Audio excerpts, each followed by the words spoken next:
Hare Krishna, Hare Krishna. Welcome everybody. Thank you for joining again back in the Bhagavad Gita class. And I can't thank you enough. You give me a chance to read Bhagavad Gita every week. And I hope you're getting some value out of it as well. So definitely it's a mutual relationship of mutual benefit. And by this activity, Lord Krishna is hopefully being pleased, where we are speaking and hearing Bhagavad Gita. So to receive the blessings of previous acharyas and the Lord himself, let us recite the Mangalacharan prayers, which allow us to understand Bhagavad Gita better. Let me share my screen.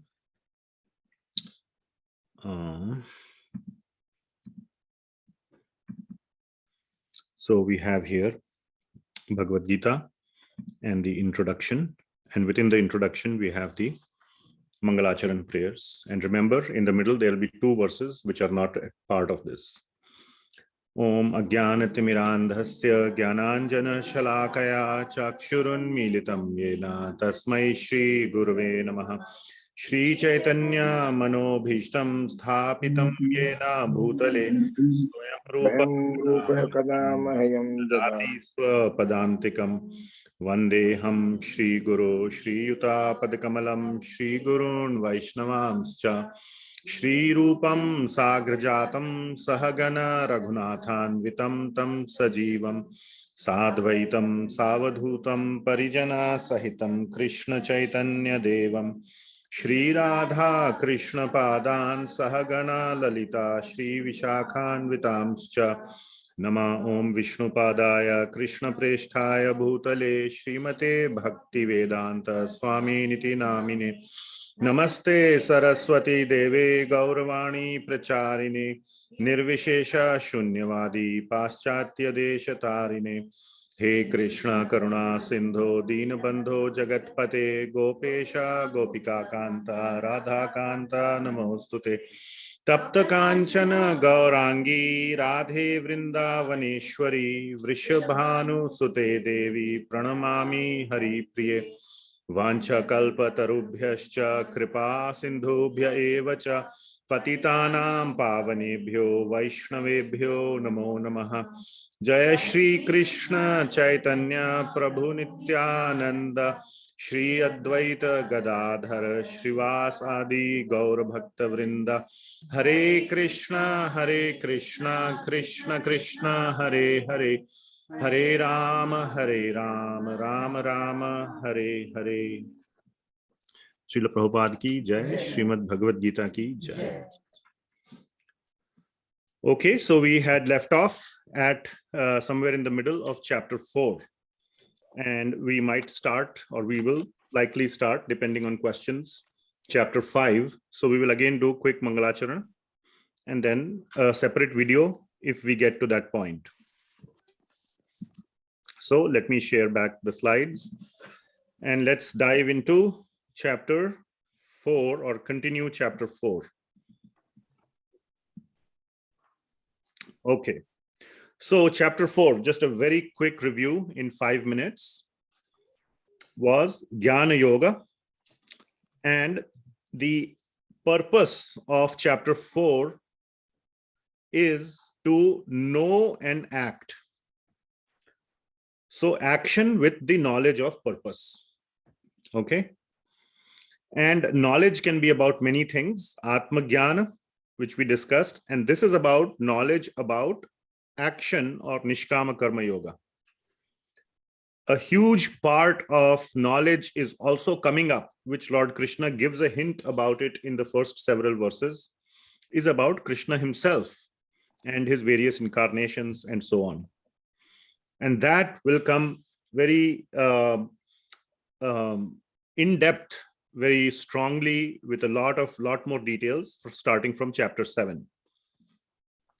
So here in the first few verses, the Lord gives certain criteria for people who can understand Bhagavad Gita with a sense of devotion, with a sense of acceptance a sense of friendship, not as an argument or a challenge. That is the mood to understand Bhagavad Gita.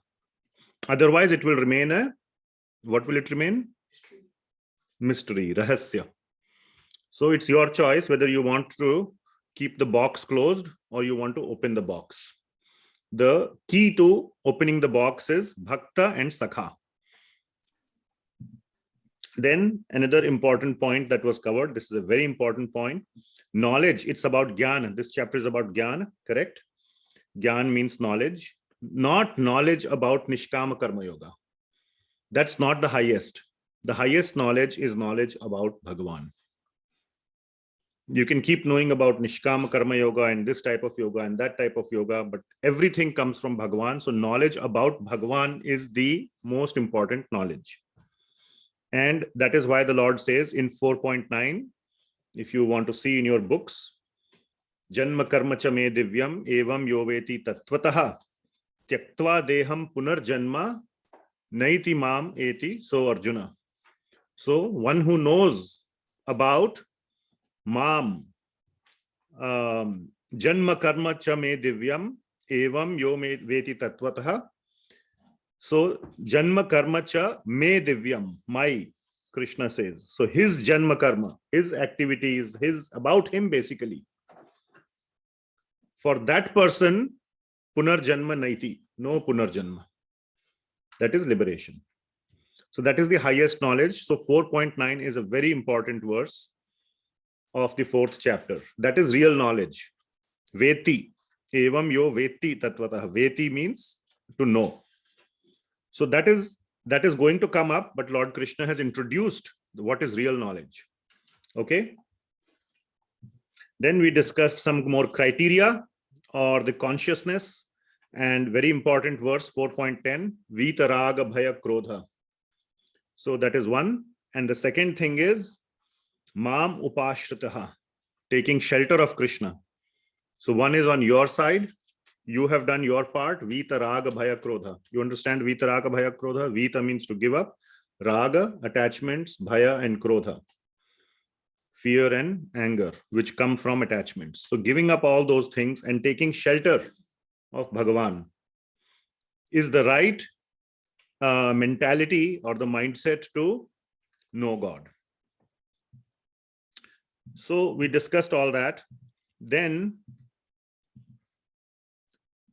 now comes the knowledge about nishkama karma yoga. So after explaining what is the highest knowledge, giving a hint to it, which will come later. Now Lord Krishna is going back to the main topic of knowledge about nishkama karma yoga, so that you can do nishkama karma yoga with the knowledge about it, about its purpose. Are you following? You have a little blank, lost look on your face. No, behind you. I'm following? Yeah. Okay, great. I really want everybody to follow nicely. Even though we call this a crash course or a fast course, it is fast because I am selecting selective things to discuss, not because I am discussing everything at 10x speed.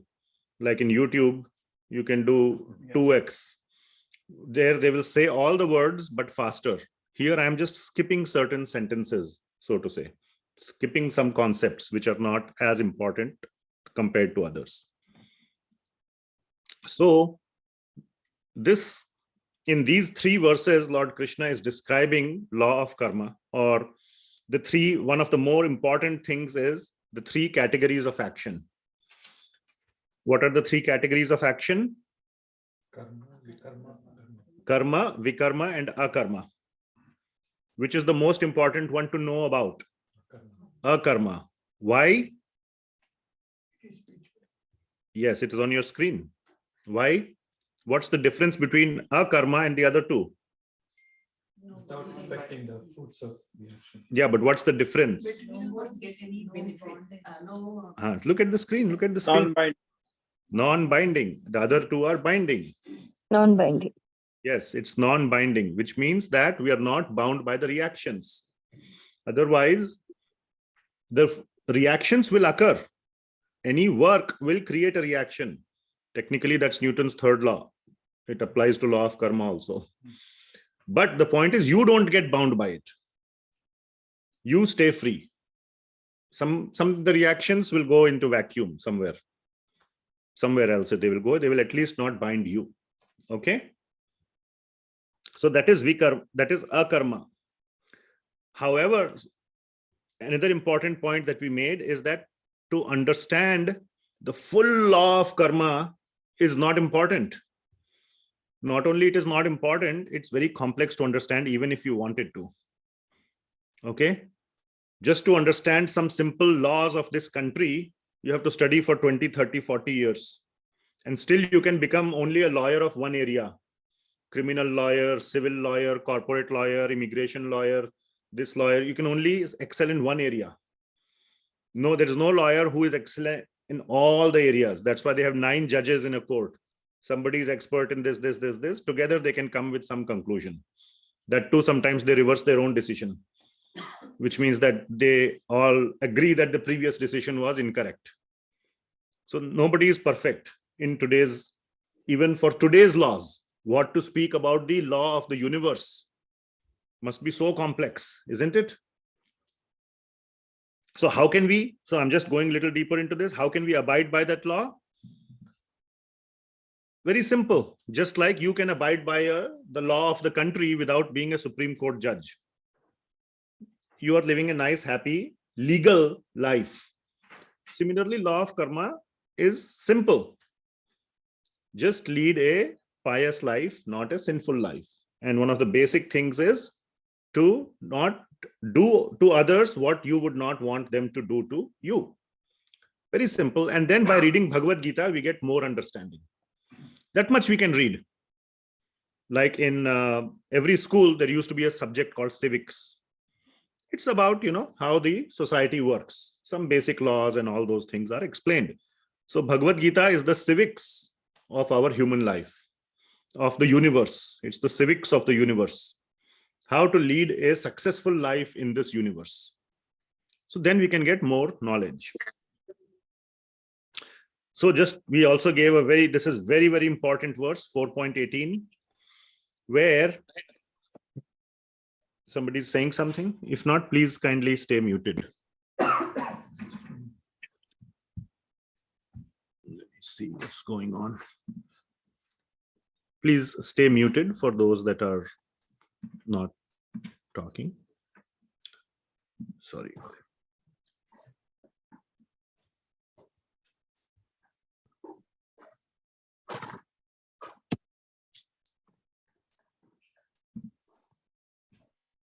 Mahesh Chandra, kindly stay muted. Either your phone is probably getting auto unmute.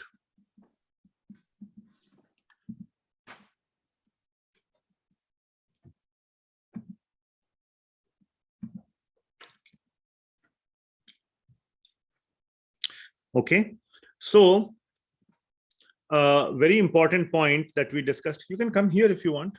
You can be more chairs. If you want to sit on chairs, anybody, please feel free. Okay. So it's not very easy to understand law of karma. 4.18 is a confusing verse. So the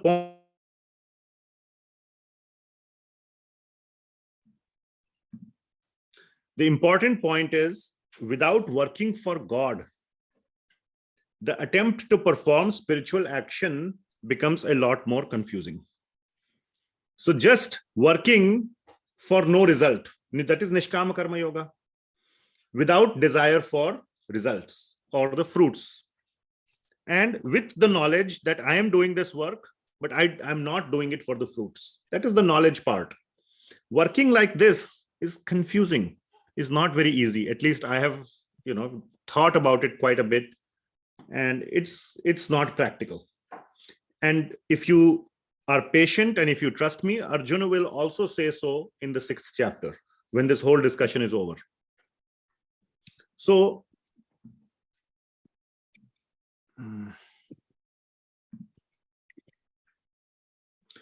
should I just remove the permission to unmute everyone? Because let me do that. Sorry, I have to do that because it's getting disturbing.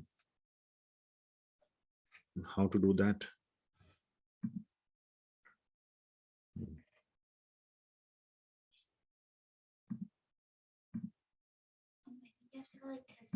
Don't worry, I got it. Okay, now you cannot unmute yourself on Zoom. Sorry about that. When we go into Q&A time, I will allow unmuting, but that's the price to pay. And if you have a question, raise your hand in Zoom. That way I can know you have a question and I will, give the permission to unmute. Sorry about that. So this is a very, very important point that it is a little confusing how to do nishkama karma yoga, how to do work with absolutely no desire for any fruit. So stay with me, stay with Lord Krishna. He is building it up. Bhagavad Gita does not end in chapter 4. It actually, you can think of it, it like starts the real practical side of it. There is a lot of practical aspects, but the real aspects start around chapter 7. And then you can say, why do we have all these other chapters? This is another important point. Now I'm skipping a little bit ahead. The knowledge that we get from all these previous chapters can be applied to the later chapters. Kill this. Okay, so how to do nishkama karma yoga in service to God? How to do dhyana yoga, which will be the content of chapter 6, in service of God. So we can apply all the knowledge that we have obtained in the previous chapters, not for just doing the duty, but doing the work as a service to God. That is going to be the main essence of Bhagavad Gita. And that's why whoever says, yes, I have read Bhagavad Gita, or the essence of Bhagavad Gita is to do my duty without attachment or detachments, etc., that is not the main purpose. That is a side purpose. The main purpose is to do the duty for Bhagavan. And when you are doing the duty for Bhagavan or doing the work for Bhagavan, it automatically becomes detachment from your side. You're not doing it for yourself, but you are doing it for a spiritual person. A mother can also say, I'm not doing this work for myself, I'm doing it for my child, isn't it? So in that sense, there is selflessness, but still there is selfishness because you're doing it for someone else. Still there is no difference. You're doing it for Bhagavan, but the difference is your child is a bodily relationship. Whereas Bhagavan, your relationship with God is a spiritual relationship. So that is the difference. So not only are you doing the work for someone else's happiness, that someone else happens to be a spiritual person. Okay, so that's where the Bhagavad Gita is building up to. So stay with the Bhagavad Gita till we make more progress on the chapters, but we will continue to follow the sequence of that has been given. So this is where we stopped. Now 4.19 to 23. Please take 1 minute and read these 5 verses. I hope you all have your books handy with you. Please go ahead and just read these 5 verses. 4.19 to 23, just the translations.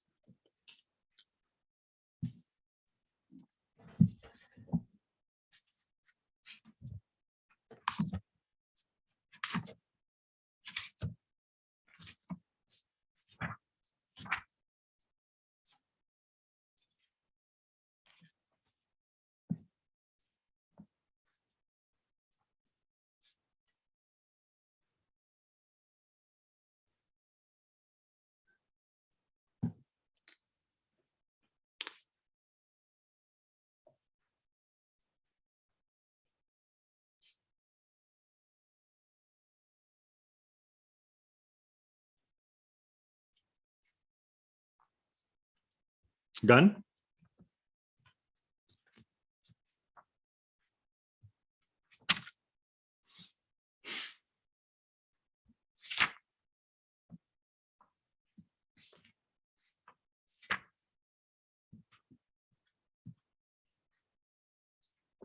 Okay.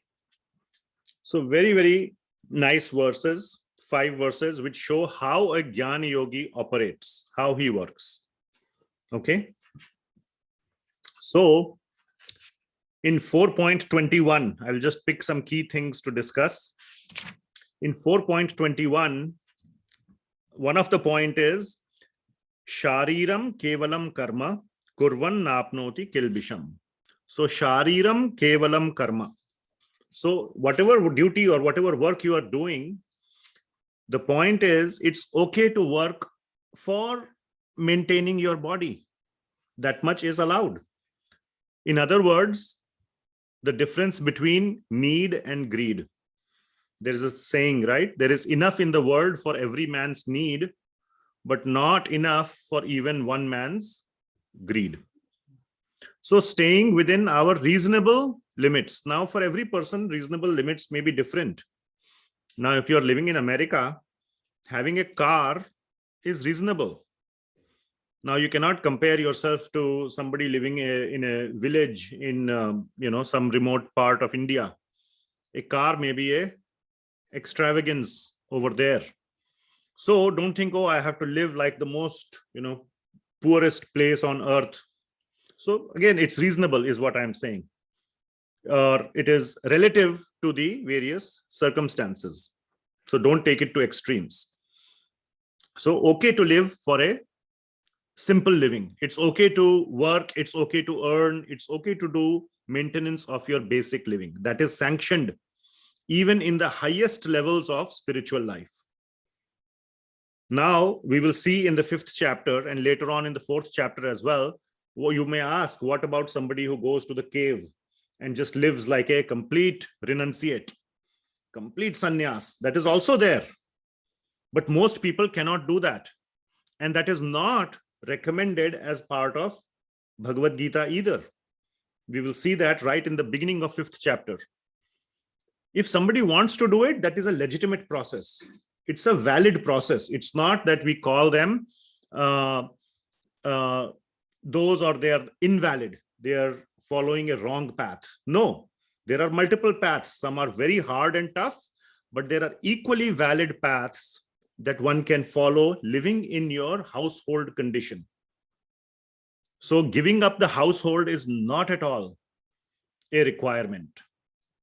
Okay, Arjuna, for example, was married till the very end of his life, including Draupadi. The 5 Pandavas finally left for the mountains where they gave up their body after installing Parikshit, who was their grandson, as the king. They left once their job was done. But they were all married. So they didn't become sannyasis, but they were the greatest devotees. And there are so many examples of great devotees who were not sannyasis. Okay. But living very simply, not with I want this, I want that, I want that, I want that. So that is one very important point of Bhagavad Gita. It sanctions a simple living. Okay, so let not anybody tell you that you must leave everything. It's right there in 4.21, Shariram kevalam karma. Okay. And then the other point, 4.22, hits a little bit more harder. That you are trying to do whatever work you are supposed to do. The results may come or may not come. Don't be disappointed. Okay? Don't be disappointed. You are trying to live within very basic, simple means. Still, there may be problems. Somebody may get laid off. Somebody may, something may happen. We just met somebody, their green card ran into some problems or something like that. And they have to pack their bags and go back to India, find a new job, find a house, all kinds of, it's a major, disturbance in life. So things happen. Okay. So here 4.22 is a very nice verse which says, Yadricha labha santushto dvandatito vimatsaraha. So 4.22 says, he who is satisfied with gain which comes of its own accord, who is free from duality. Duality means success, failure, victory, loss, happiness, distress. All these are dualities. In this material world, it's all dualities. Everything is dual, loves me not. Everything is measured by our binary yardstick. So free from duality and does not envy, who is steady in both success and failure, is never entangled, although performing actions. Okay, so that should be the mood. Santushto, being satisfied with whatever comes or doesn't come. Okay, and what is being said here? That who is steady is never entangled, although performing actions. Right? It's right there in the verse 4.22. Lord Krishna is shying away from mentioning direct bhakti here. Okay, he's just saying, do your work and don't be swayed by success or failure. But our acharyas have given another verse, which I've sort of, you might hear me say this many times during the course or during my other classes. Every week, every month, whatever, take one or two verses, try to live your life that month by those verses. Right? Have you heard me say that? Or sometimes, or maybe you're all new. So take one or two verses which appeal to you, which inspire you. So let me share with you the verse that is this month's verse. So it's very connected to this topic. And this is in the scripture called Bhakti Rasamrita Sindhu. Here it is abbreviated as BRS 1.2.114. And it says, Alabdhe va vinashte va bhakshya achadana sadhane aviklava matir bhutva harim eva dhiya smarit. So what it means is that alabdhe va vinashte va. So it's the same mood as the previous one, 4.22 in Bhagavad Gita.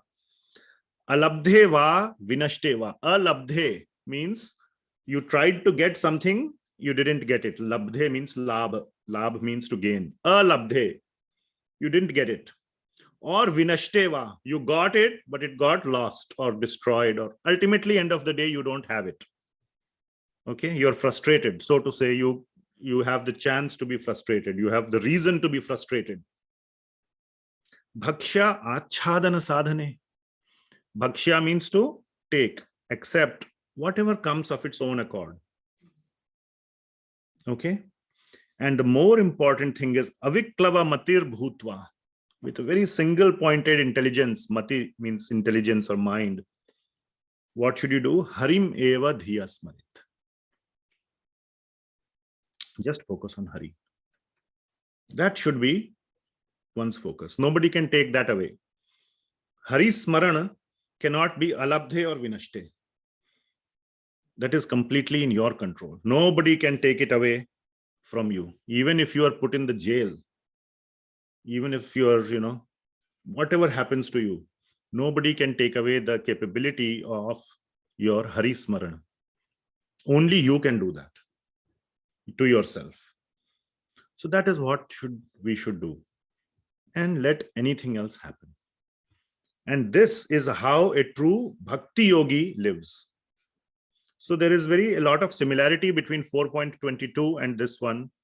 But this, we will see, this is the true essence of Bhagavad Gita, which will come up in the later chapters. I am just giving you a flavor of it. So when we say how you can apply the 4th chapter to Bhagavad Gita, to the actual sort of Bhagavan aspect, if you see, the first 3 lines are almost similar to the concept of 4.22. Whether it comes, it doesn't come, remain aviklava matir bhutva, remain, don't get swayed. What is there? It is written, remain steady in both situations. There it is saying that he is never entangled. Na nibadhyate. He never gets entangled in reactions, material, karma.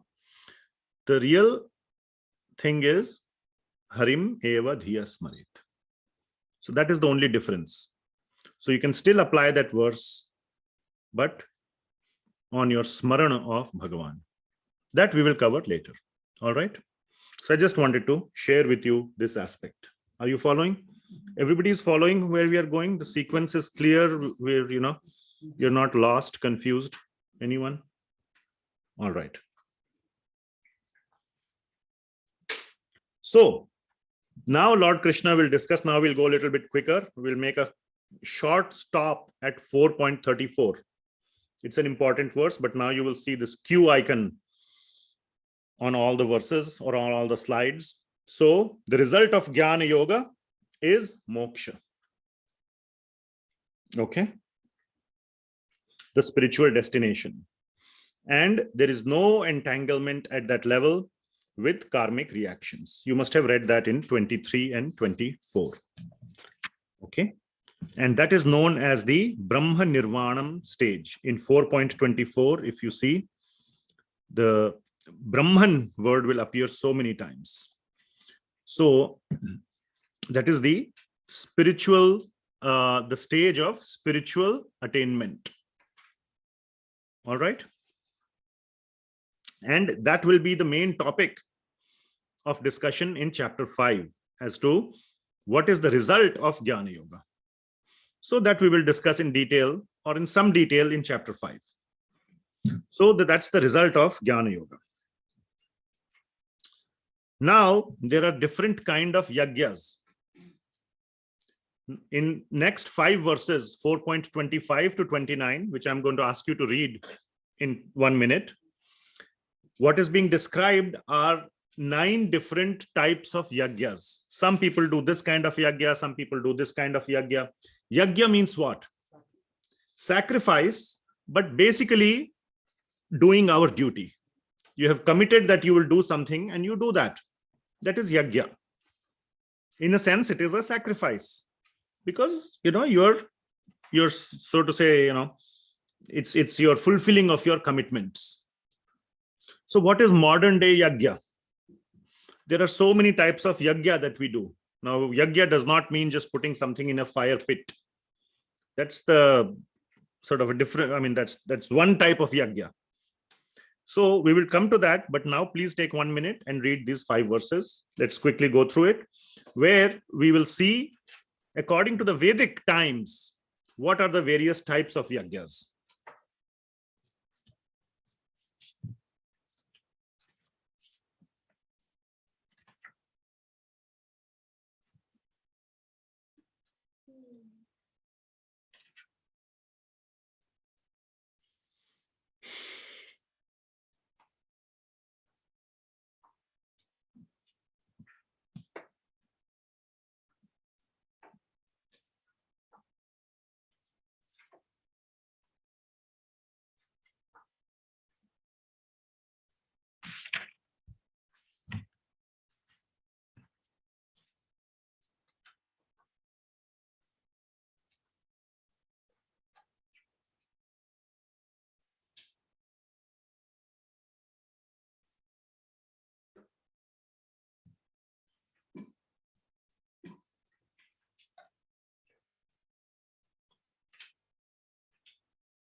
Okay.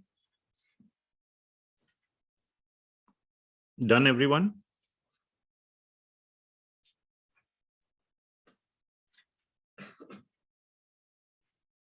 Okay. So here in these few verses, we see various types of sacrifices that people may do. I will not go into the details of those. Okay. But I will translate that into our modern understanding. We also have so many sacrifices that we do. You can see here on the list, some of them are, that came to my mind. I listed them. You might see that it applies to you somewhere, it fits in your life, isn't it? And these are all various kinds of commitments, even raising kids is a commitment. Ask parents. It's a pretty serious commitment, taking care of family, working, maintaining the house, cleaning the house, all those things. Social commitments. Sometimes these sound fun, but when you have a lot of other work pending, oh my God, I have to go to that birthday party. I have so much work. Okay, but if I don't go, they will feel bad. So I must go. So it's a commitment, there are social commitments that we have to fulfill. It's part of our social life. And then there is charity, voluntary service. Going to the temple is also, for many people, that's a good commitment. Of course, not with a wish list, It's not like you're going there to press the button and get a, return back with a bag of goodies. So that's not the purpose. And studying Bhagavad Gita, Srimad Bhagavatam, there is this thing called swadhyaya as part of the various types of yajna. So we do all these type of yajna. So why is Lord Krishna mentioning these various types of yajna? The point is to spiritualize all activities. Whatever activities we do, we should spiritualize them. So, which means doing all your activities or duties with a spiritual consciousness. So some duties are directly spiritual. For example, swadhyaya, or going to the temple, again, without a wish list. Or swadhyaya, reading Bhagavad Gita, they are directly spiritual activities, directly. All other, and I have, if you have a doubt, please ask me. All other duties can be redirected in a spiritual direction. All the other. Raising kids, maintaining property, or whatever maybe, you can take any item from the list. It can be redirected in the spiritual direction. Absolutely, it can. Anybody wants to take an example? Ask, how can raising kids, for example, be a spiritual activity? So, in the Shastra, for example, it is said, and this is an item which is very close to my heart. And those who have been in my classes for a long time know that I am very passionate about this. I'm very strong on this point, that raising kids is a very, very, obviously parents will agree, it's an important responsibility. Yeah. But raising kids that are aware of the spiritual life, that are aware of the importance of spirituality, is very, very important. In the orientation class of the Bhagavad Gita, we said that Bhagavad Gita is the manual for the human body. Not just the body, even the soul, but even the human body. And it's a machine. The body is a machine. You want to read the manual before using the machine, not when the machine is about to be thrown away. So it's best that parents should teach the children how to make the best use of the human body, the human life. So therefore, raising kids that are being raised with a spiritual understanding, like we see here, everybody who is here who has brought their kids, I thank you for your great dedication. Kids must be given Bhagavad Gita. Even if they can understand 5%, that's okay. Of course, kids are kids. They will not. I cannot understand full Bhagavad Gita even after 15 years of teaching it. I still don't think I understand it fully. Mahatma Gandhi also said that, every day he reads Bhagavad Gita, he gets newer and newer understanding. Bhagavad Gita is so deep. But the beauty or the importance is to constantly engage in understanding it, in applying it in our lives, and in giving it to our kids. This is so, so, so important. So yes, of course, raise your kids, take them to whatever, to the park and to the ice cream shop, and do all the other things. It's not like make them into some kind of robot or Bhagavad, just Bhagavad Gita and nothing else. And if you ask them who was the first president of United States, I don't know. I mean, you need to know those things as well. George Washington or Abraham Lincoln, or you need to know this stuff as well. It's important, but that's all we are focusing on these days. We have completely left out the spiritual knowledge. And the best way for parents to give the spiritual knowledge to children is to take it themselves. Otherwise, kids are some of the best detectors of hypocrisy. best detectors. You cannot fool a child saying, you do this, but I'm somehow going to wiggle my way out. They will catch you. And they won't tell you, they just won't do it. Okay? So for kids, actions speak louder than words. That's true in general for everyone, but they see you. I'm telling you, this is exactly how it works. Whether you want to believe it or not, that's up to you. You think you're smart enough to fool them? I'm yet to see somebody like that. They are actually fooling you by not letting you know that they have detected you. Are you following? So you're getting fooled if you think that I have fooled them. And some kids will tell you on your face, others won't. But either way, they know. Right? She's saying yes, right, Parnika? Anyway, okay. So all other activities, maintaining property, for example, using the house for spiritual activities. Of course, I mean, you can have a house and live and sleep and eat and do other things. But using the house, for example, for spiritual activities. Many of you here, have, spiritual programs in your house, have a temple in your house. It's not just about inviting outside people. That also is very nice. But using a good part of your house for God, for example. They'll have a huge media room. And when you go to, where is Bhagavan? Oh, in that little corner closet in the kitchen and, small area. There also on the side, they will use the space for achar and, cookies and all, because there was no other place to put it. So we'll put it next to Bhagavan. And then there is like a 90-inch TV.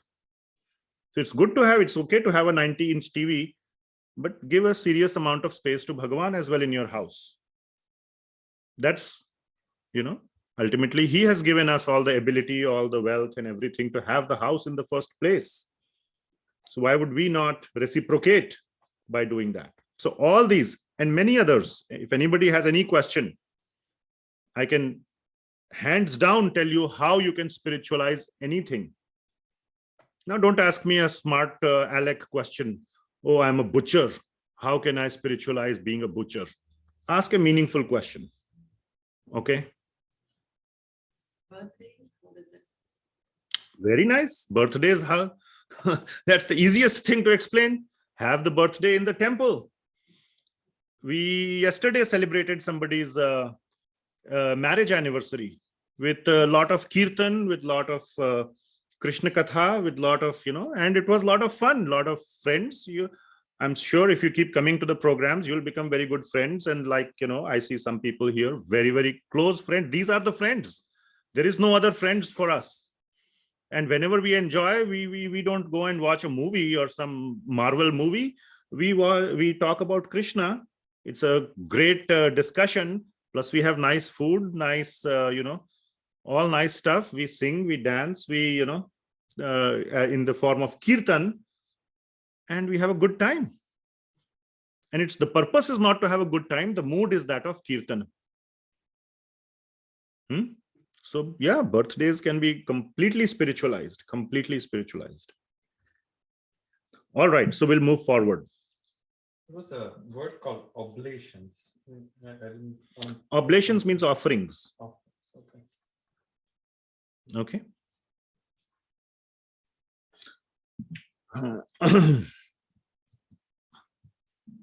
So next one, that one wasn't that quick, but anyway, very important part that in 30 to 33, again, I'm not going to spend the time to have you read it, but the point here is that know and do. That was the essence of 4th chapter overall. If I go back to the title of 4th chapter, know and act. That was the essence of chapter 4, isn't it? Know and act, isn't it? That is coming up in these verses, 4.30. know and do, or know and act.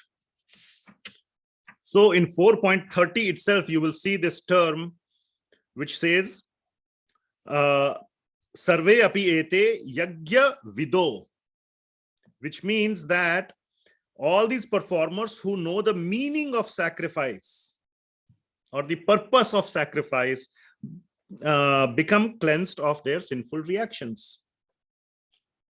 So knowing the meaning or knowing the purpose behind sacrifice is important. That is the essence of this chapter. So that is what is coming out in these few verses. However, again, the same thing, like I said in one of the previous slides, without knowing about God, knowing about the spiritual purpose of action is confusing.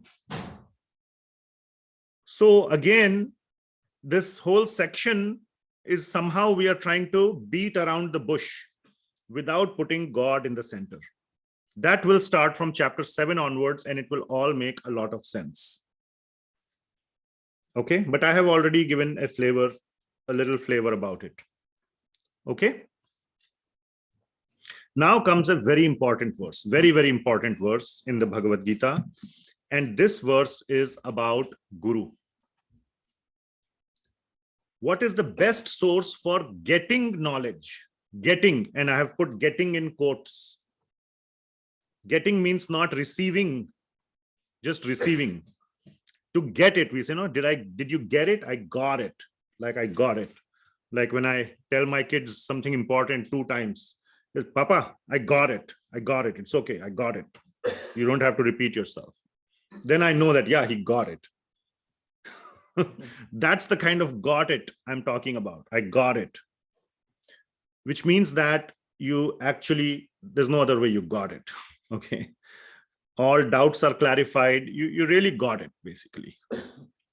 So how do you get knowledge? Well, you can say I get it from the textbook. That is the Shastra. The spiritual textbooks are Shastra. But just textbook is not enough. If textbooks were enough, then you wouldn't need the professors and the universities, isn't it? My kids study in the university, and they say that, it's not, no longer is it that the professor comes and just lectures. Lectures are pre-recorded. So it's not even, so pre-recorded lectures are as good as almost like textbooks. Main point it is one way. The Shastra, can you talk back to it? You cannot talk back, only it can talk to you. That is the one-way side of communication. So he tells me, or both of my kids tell me, that you have to watch the lecture beforehand. The lecture time is basically Q&A time. And I said, great, my $80,000 are being put to good use. What's the point of just going there and sitting and listening when you can as well listen on, the same lectures from previous years are posted, are recorded. You might as well just sit in your room and listen to the lecture. That's not a good use of my money. So the main point is that interaction. And that is what happens when you go to a guru. So there is a textbook and there is a professor.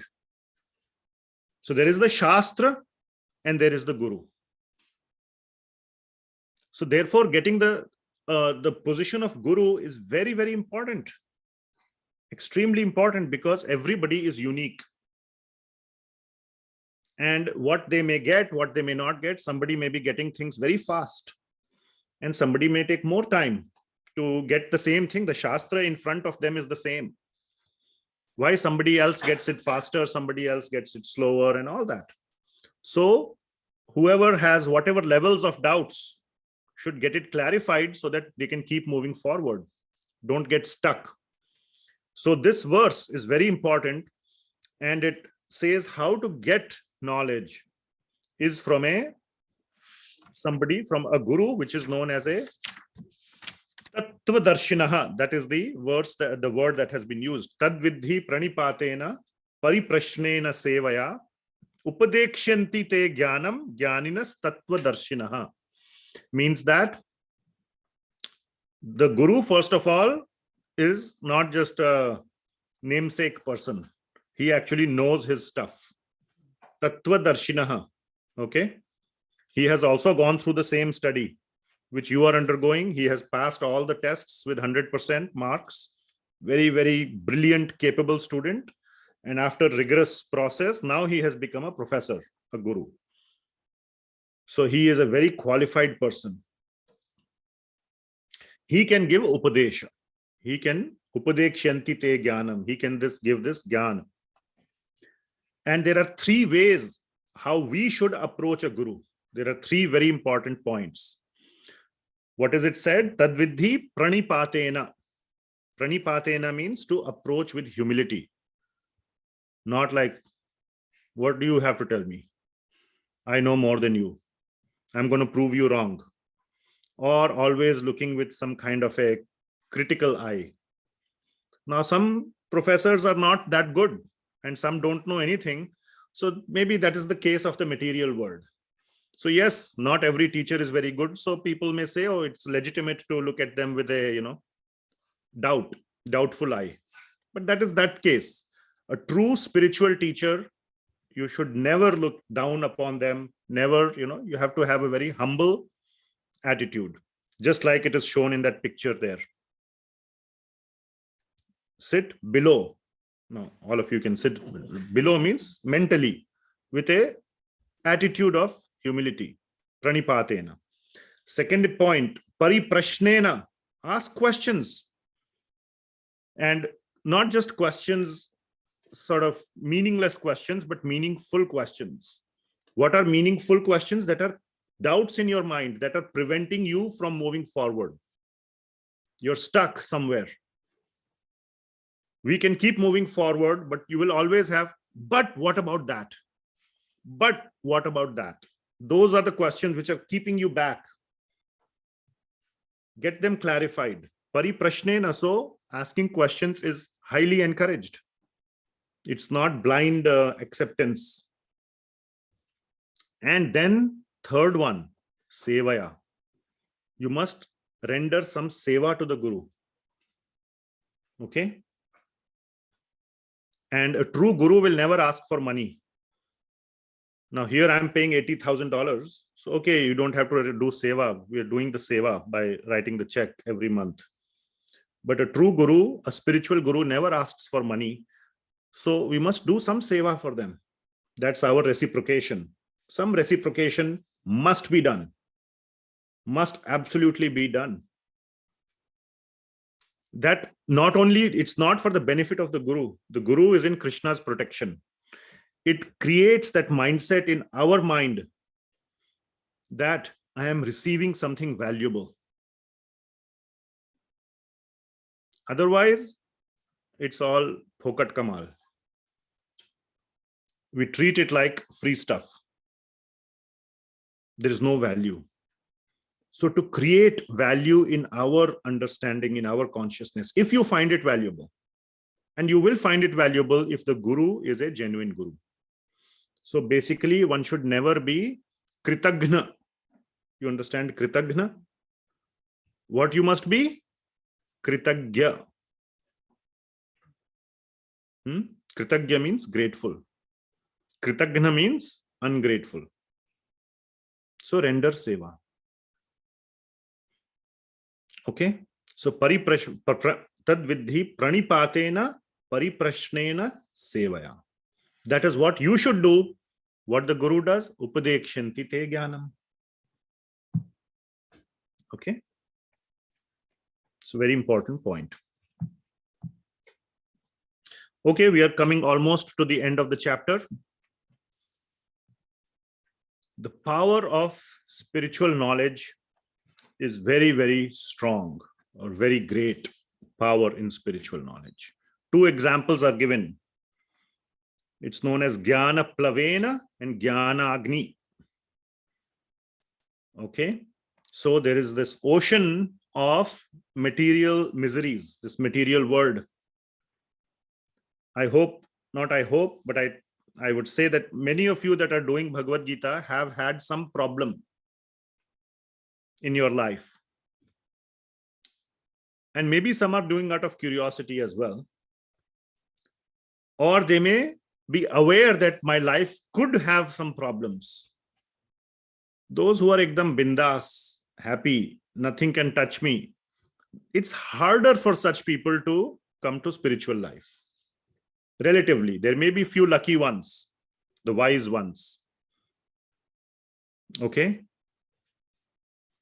And they may not have miseries in their own life, but they are looking around. And definitely, if you look around, you will definitely see people with misery. It's not possible that you don't see. Otherwise, you're probably living under a rock or something. So even if they may not have, they do realize they could have had. They're just lucky. So the ocean of material miseries exists unless you are living under a rock or unless you are completely clueless about this world. You know that this world has miseries. This spiritual knowledge acts like a boat. Plavena, jnana plavena. It's the boat of knowledge. You can ride over this ocean using this boat. And it is jnana agni.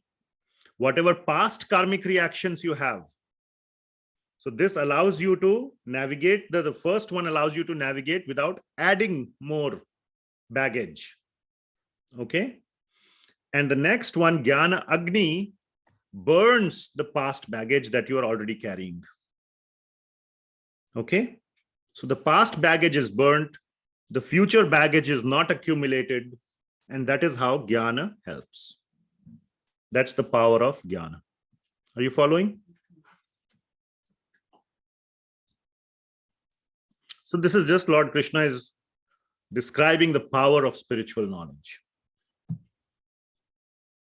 All right. I'm not going to have you read these verses, but please do read them offline. Whatever I'm saying is obviously there in the verses, but please read it. And if you have questions, ask. And now comes the last slide of this chapter, which is exactly the point. Very, very, very important point. It's a big beware. Beware of what? Of doubts. The Sanskrit word is samshaya, sandeha. But samshaya is the more appropriate or the more apt word, and that is what is used over here. Samshayatma vinashyati.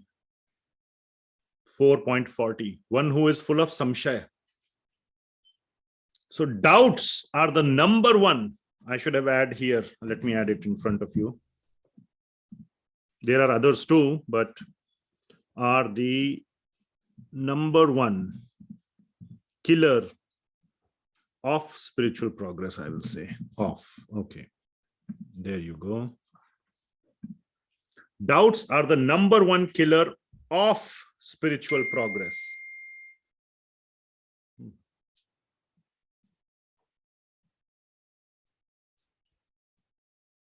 Okay.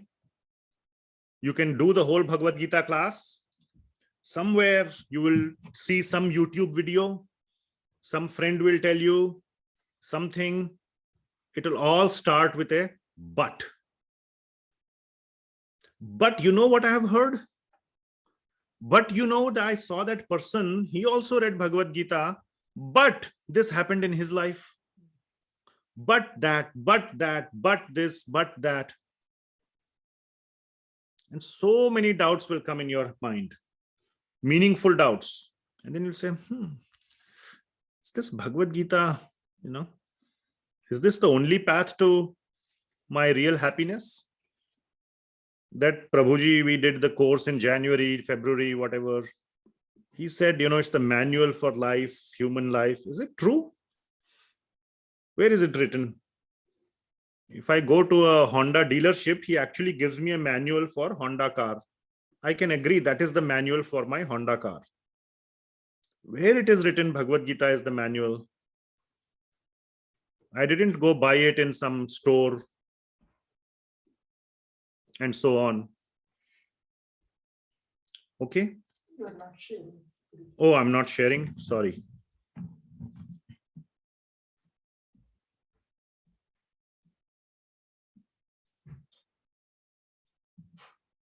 Okay, how about now? Yes. So all these doubts can come in your mind. Is God really real? Does he exist? All this is just made up to, there's some catch. These people want my money. Ultimately, there will be the day when they will say, okay, now take out your checkbooks. Where's the donation? $5,000, please.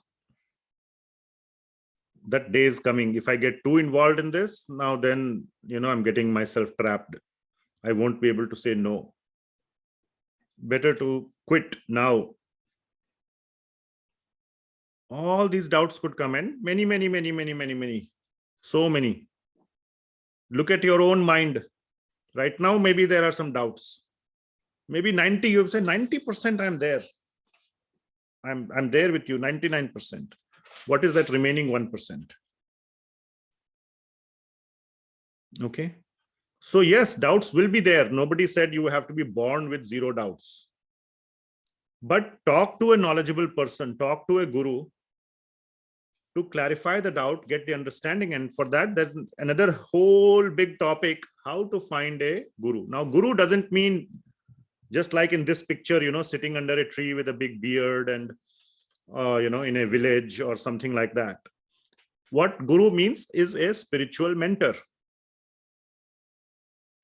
whom you trust, whom you feel that, yes, this guy knows, guy or girl, there's no gender, discrimination. There are so many very advanced females in this, who have a very deep understanding as well. So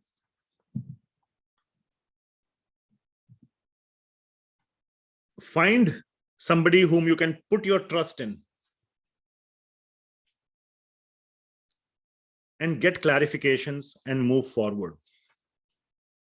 Otherwise, your spiritual life will not move forward. It is guaranteed. Lord Krishna says it. Let me read these 3 verses. This is such an important point about doubts, because this is the only thing, like we say, attachments, everything comes from attachments. Bhaya, krodha, lobha, all these things. Ultimately, it is coming from attachments, which is coming from our identity. Similarly, every reason that we will give up following Bhagavad Gita, at the root, at the surface, it could be anything. Oh, no time, no this, no that. Or, no, I know it. I know. I don't have to follow. Self-manufactured. Ultimately, it will be rooted in some doubt. The root is a doubt. So what does Lord Krishna say here about doubts? But ignorant and faithless persons who doubt the revealed scriptures, and Bhagavad Gita is definitely a revealed scripture, do not attain God consciousness, they fall down. Samshayatma vinashyati. Very straightforward it is written in Sanskrit itself. Vinashyati, uska vinash hota hai. Vinash matlab not his body. You can keep going around in your spiritual life is vinash. Okay, because the only way to make spiritual progress is through Shastra, textbook, and Guru, professor. Both are needed. You need textbook and you need professor. So that's the only way. Okay. For the doubting soul, there is happiness neither in this world nor in the next. 41. One who acts in devotional service, renouncing the fruits of his actions, and whose doubts have been destroyed by transcendental knowledge. Doubts have been destroyed. Okay.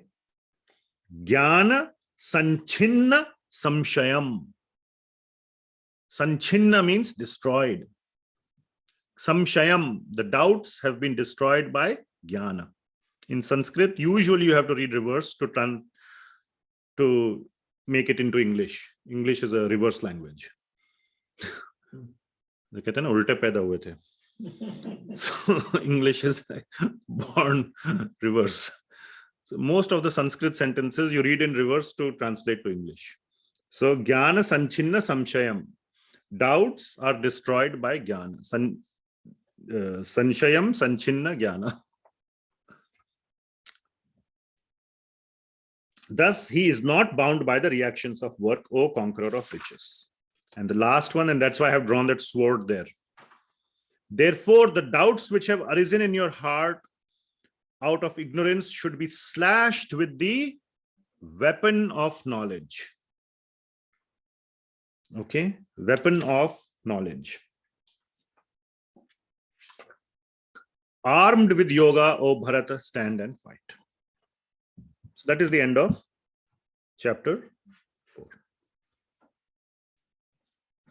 So do everything in your capacity to get doubts clarified.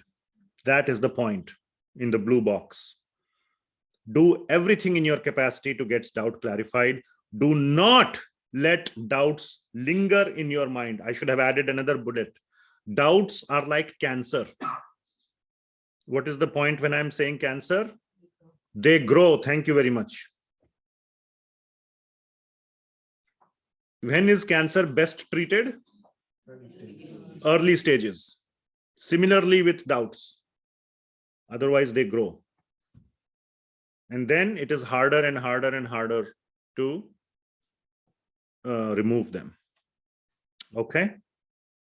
So Lord Krishna has described this whole science of jnana. So once again, the essence of chapter 4 is know and act, or action with the knowledge of purpose. Now I have this color coded a different bullet. First time when I started the chapter, I color coded nishkama karma yoga as the point of the chapter. What is coming in the later chapters, it's not the knowledge of nishkama karma yoga which is most important, but it is the knowledge about God. And nishkama karma yoga, knowledge of nishkama karma yoga is part of it, is included within that. Are you following? So that is the important part. All right, so done with chapter 4. Now we can do chapter 5. So let me see what questions are there. We can spend some time on questions and then we can move to chapter 5. So there are a couple of questions here on the chat, and in the meantime I will permit everybody to unmute. Now you can unmute yourself if you want. I have added that, I have removed that restriction. So I'll take these questions on the online first. Can you please decode verse number 19? It is very confusing. Okay. Again, this is a sort of a faster course. So if you want all the detailed explanations, you can watch the YouTube videos of the detailed one that we already have online. It's the 2021 batch. It's labeled under 2021 batch. Anyway, so I will read the Sanskrit and the English. Yasya sarves samarambha kama sankalpa varjitaha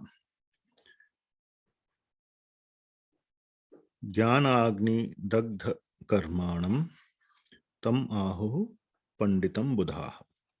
One is understood to be in full knowledge, whose every endeavor is devoid for desire of sense gratification. Yeah.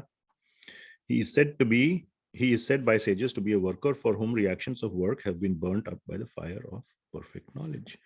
So all this verse is saying that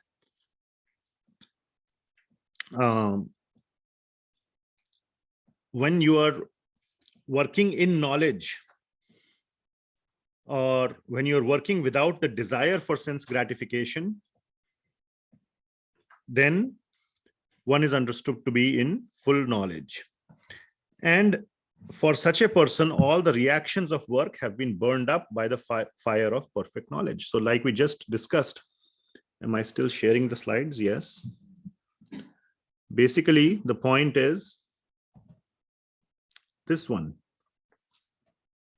that when you act with knowledge, whatever reactions have accumulated in the past are burnt up.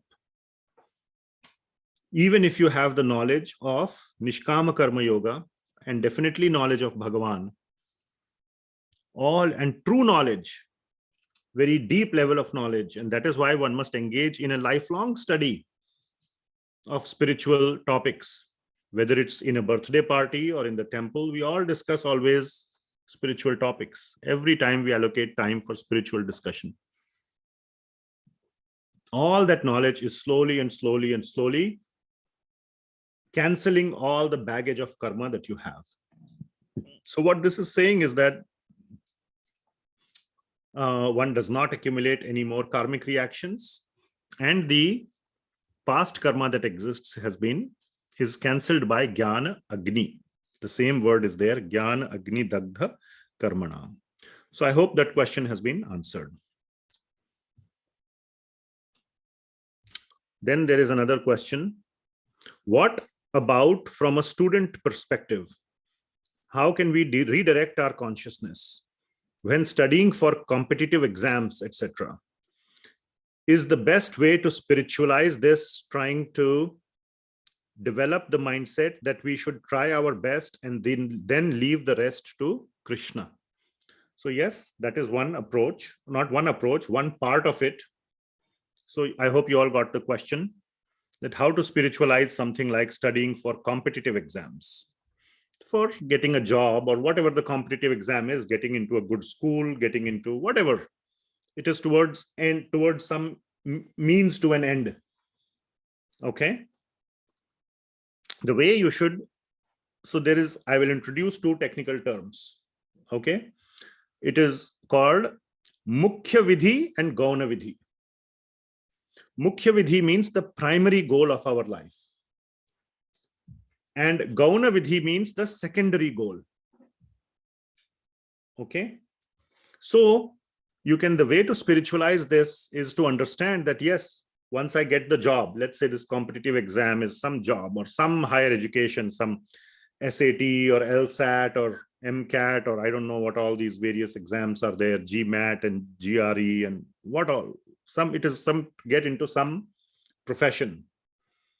I want to get a good job so that, again, go back to 4.21, I can lead a simple life where I don't have to worry about day-to-day meal, and I will spend the rest of my time in spiritual activities. So I'm trying to make a setup with constantly keeping in mind the end goal.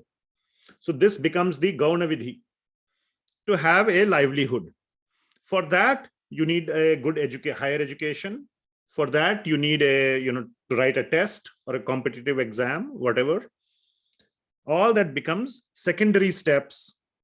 And while you are studying for the competitive exams, at that time itself, spend some time in your spiritual activities.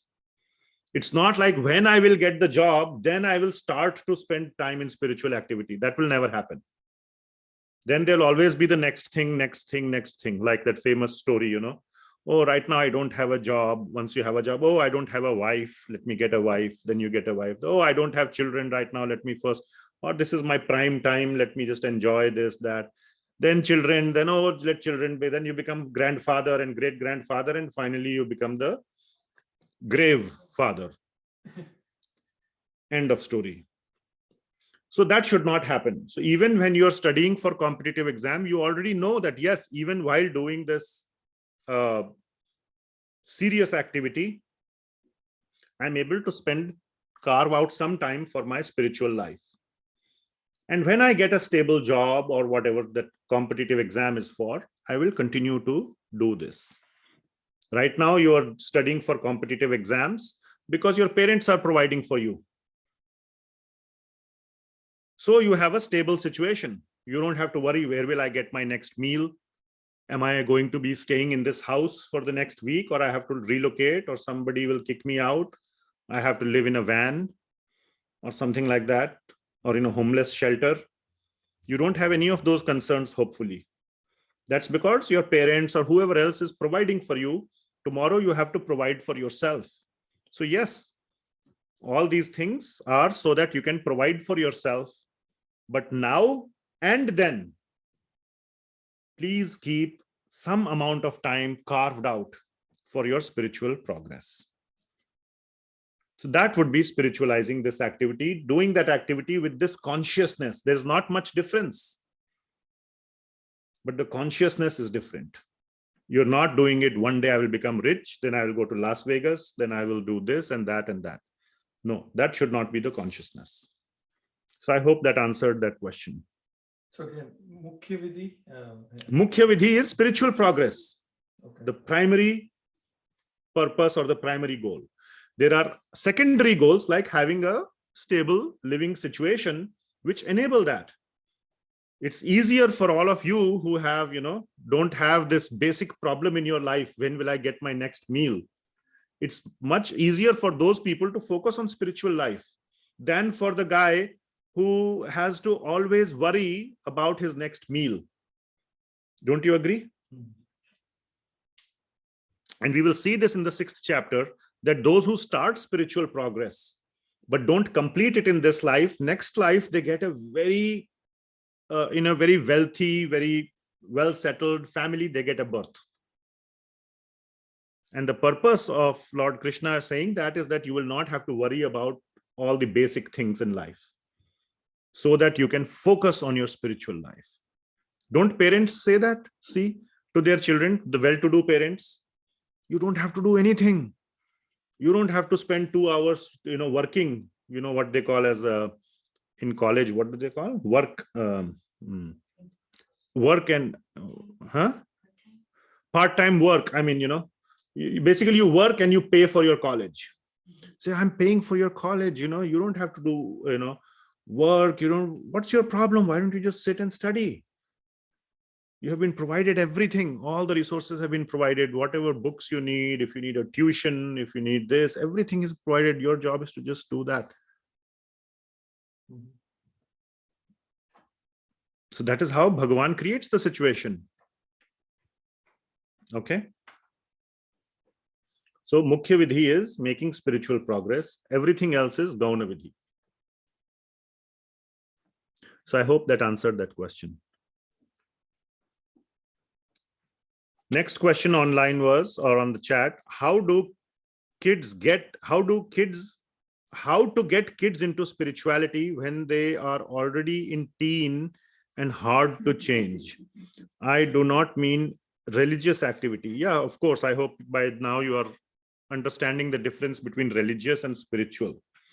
Religious, kind of the normal notion when I say religious is just, doing some, ring a bell and, chant some gobbledygook prayers, which you don't understand what you are chanting. There is still benefit, okay? Don't get me wrong. I'm not trying to trivialize it or belittle it, but there is 100x, 1000x more benefit when you do it with knowing what you are doing, the purpose. That was the whole point of chapter 4. Know the purpose of what you are doing, or the purpose behind whatever you are doing. So if you know the mantras you are chanting, the meaning, I'm telling you, if you know some of those things, it just creates a whole different level in your mind. It's as if you are speaking. It's as if you are the author of it. So that's the difference between spiritual and religious. Now the question is, so I will be honest with you, it is harder. Just yesterday I was telling someone, children are like wet clay, young children. So older and older and they grow, the clay becomes harder or drier and drier till a point it becomes brittle. You try to bend it, it will break. So there are 2 things that you can do. And there is a third thing, but mainly 2 things. And this doesn't only apply to teenager children, but to any adult that you care about. It could be your parent. Sometimes we see, lot of times we see children are very spiritual. Parents, on the other hand, are pressuring them. What have you got yourself into? Get out of this. They are going to brainwash you. They're going to do this, that, da, da, da, da, da. And they get very upset. Sometimes, they go to India and they meet their parents and all, and they come back all frustrated. They think, now I've come back. Now, finally, I'm out of that hell. I went to my home and I was like pressurized so much. They don't understand. There's no catch. I'm following a good, pious life. For thousands of years, our culture was that. Somehow it has become just so anti-spiritual. So sometimes it could be parents, it could be whoever. So two things. One is pray for them. Sincerely pray for them. If you care for them, you pray for them. Please change their heart. Second thing is teach by example. That will never be taken away. Even the adults, even the hardest nuts get influenced by example, not just children. Everybody loves to see action speak louder more than words, for everyone. Definitely for children, but even for adults. That's two things that you can do without saying one word to anybody, to them, about that. Could you please do this? Or can you please do this? Can you read Bhagavad Gita? Can you whatever? Without telling them anything to do, simply by your own actions you can do. Prayer and your own following the path. The third thing that you can do is to share. And there's a fourth thing which is more direct, which is to invite them to read Bhagavad Gita or whatever. But that, let us say in your question, I assume it is like, okay, they are not open to it.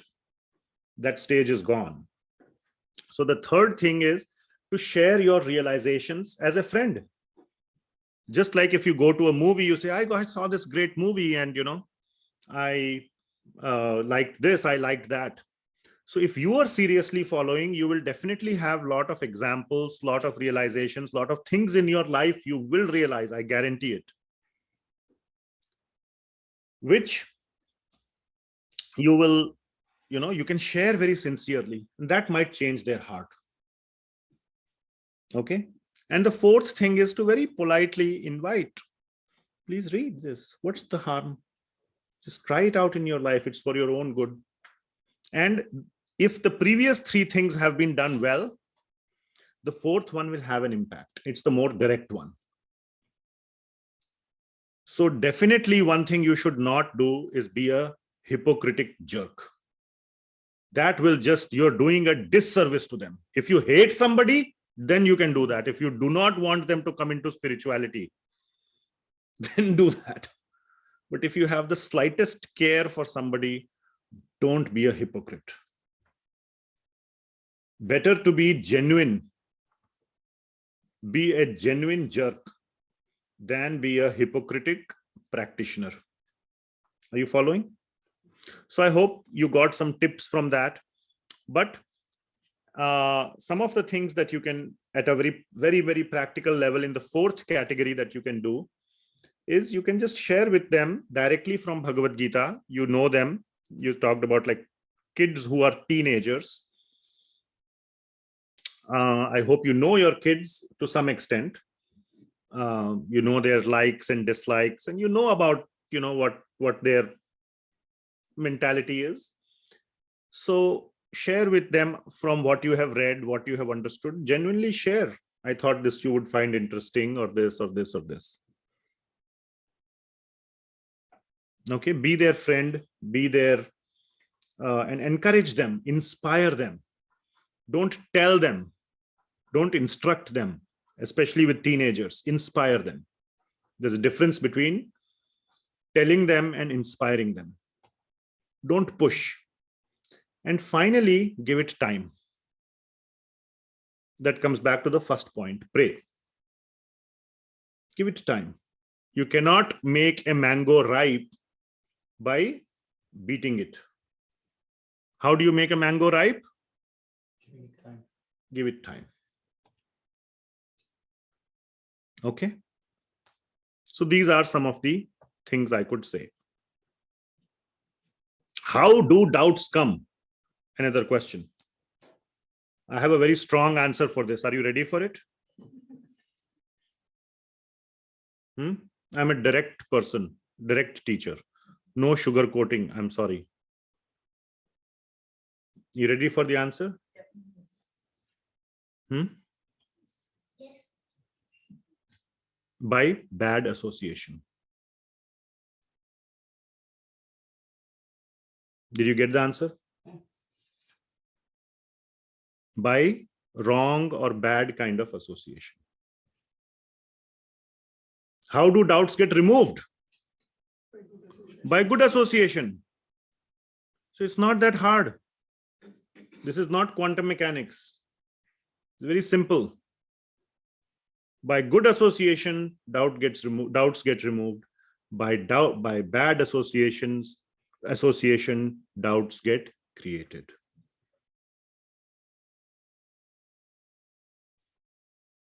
Okay. Very important. Very, very, very, very important. What did you all do in COVID to protect yourselves? What was the one thing you all did? What is it called?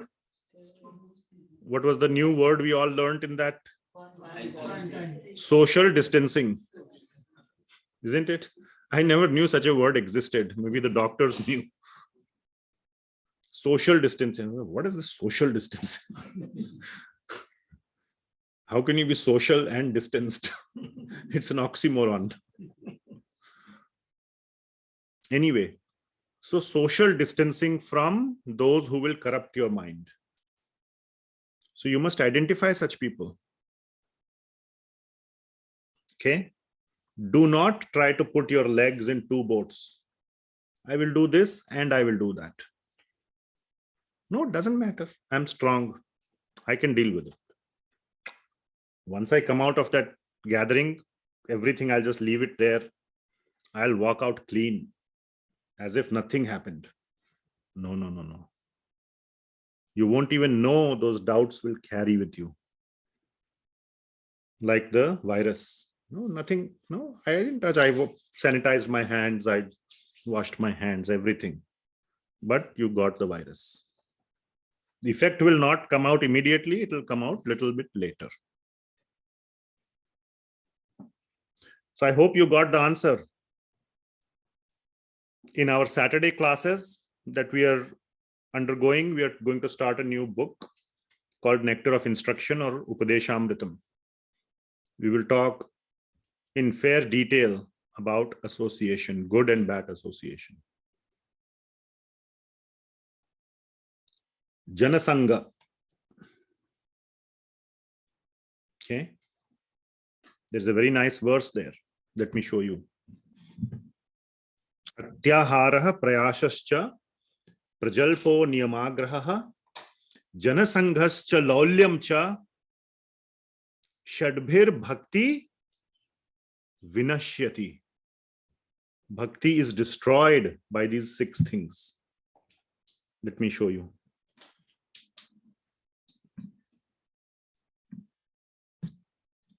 These are very, very, very important verses and important things to know.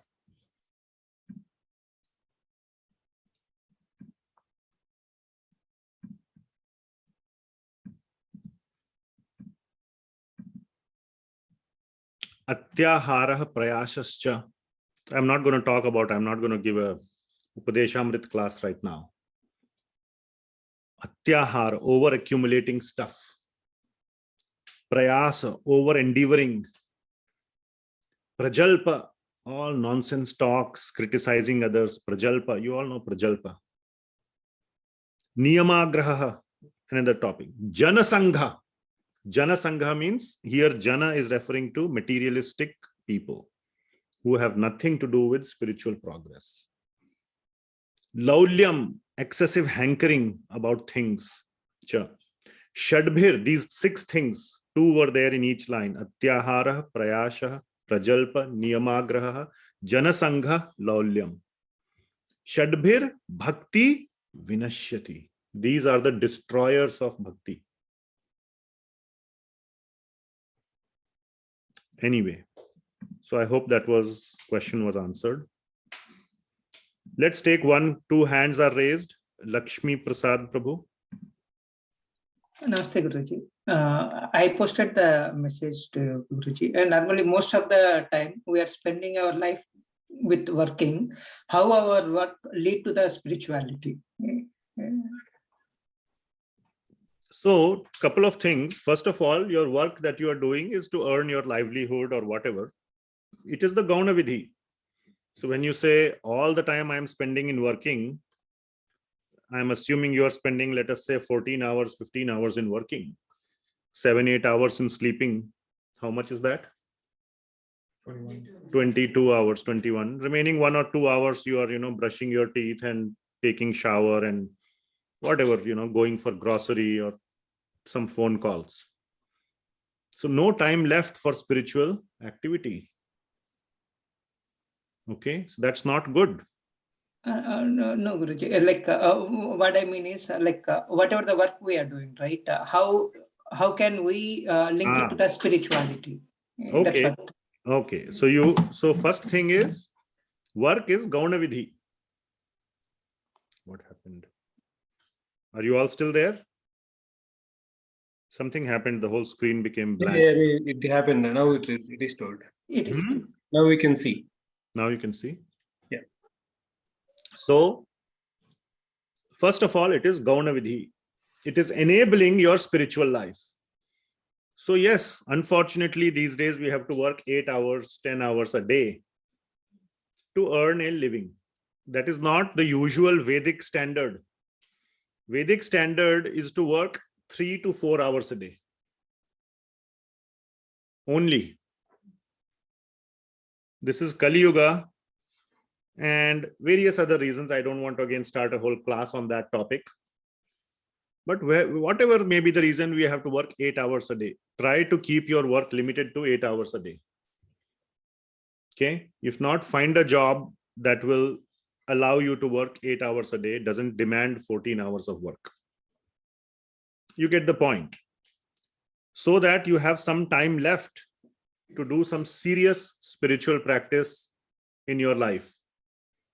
That is your Mukhya Vidhi. So that is one point or one big way to understand that, yes, just like I answered that competitive exam question, yours is not much different from that. Okay. Then the second thing is that in your work, whatever you get, you may get a promotion, you may get a raise, you may get some acknowledgement, some recognition, some award, some, whatever. Attribute all of that every time. Attribute it to the Lord, who has given you the intelligence so that you are hired in that company to do that work. God has given you the intelligence. So many children I am seeing these days, so many children, they are born with some, disability or the other. It is so heartbreaking to see.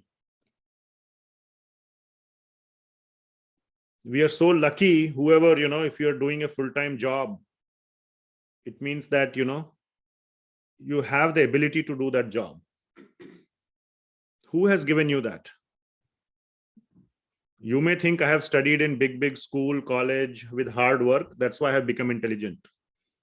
So many people are willing to put double the amount of work that you have put to get where you are. So it shows that where you got was not alone by your efforts.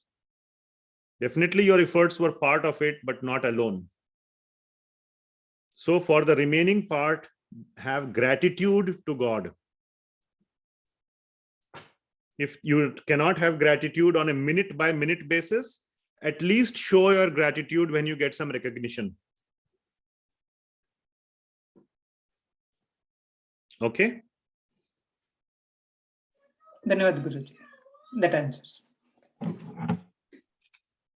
Okay, so that was your question also on the chat. Anything else? Yes, Srini Prabhu, you have a question? Yeah, Guruji, yeah, I have a couple of questions. This is kind of long, questions I want to clarify. Sure. I love those kind of questions. Yeah. First thing, like, we talk about like, yamaloka and svarga, right? So depends upon your sin. You have been punished in yamaloka, right? I mean, that's what our, Patal loka or whatever. Yeah. whatever, right?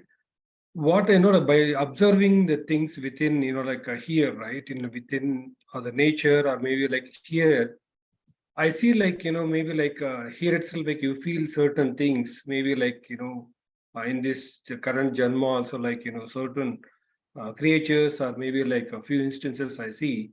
Maybe this could be, like their face, Yes, they are they could be. facing They kind could of. be those conditions where you are suffering. Yeah, for an instance, I can tell like, let's say like in the janma, like, you born as a tree, not all trees. Let's take about like, rubber plant and some other, like where you get the fragrance, right? They just carve on daily basis to get the sap out of it, the plant, out of the plant, right? So every day, like, it get hurt, like you hurt the plant, you get the sap out of it, right?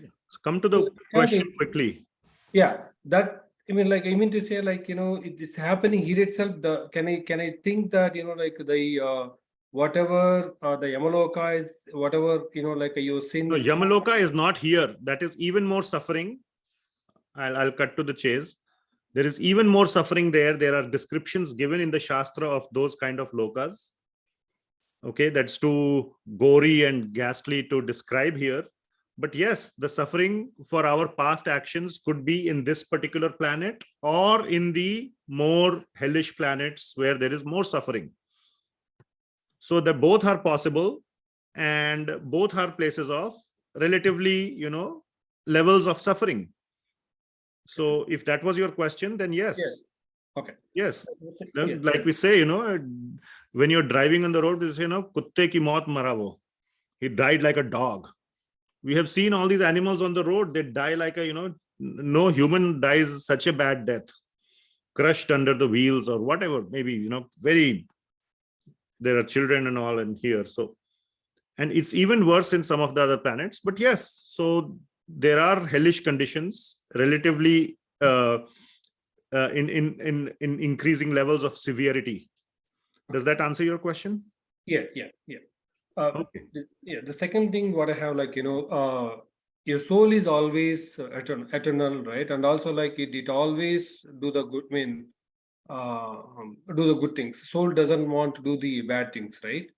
So when we say like, soul is not the cause to do the bad things, like whatever your mind is kind of like play the role in this temporary body, whatever, like the sins that this body is doing, why would, like whatever the next janma and all, like, this soul has to take the responsibility? When did we say soul has to take the responsibility? Soul is just basically entangled within the body. Okay. So soul is not taking the responsibility, or neither is the soul suffering in that sense. The body is the one that is suffering. The soul is engaged in the body. Right. And the soul is basically dormant. So the soul is the main the what we in English, this is where sort of language becomes a barrier. It is known as the constitutional position of the soul is with Bhagavan.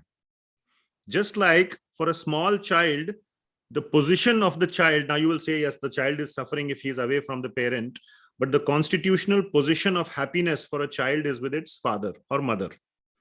If you separate the child from the father or mother, it will not be happy.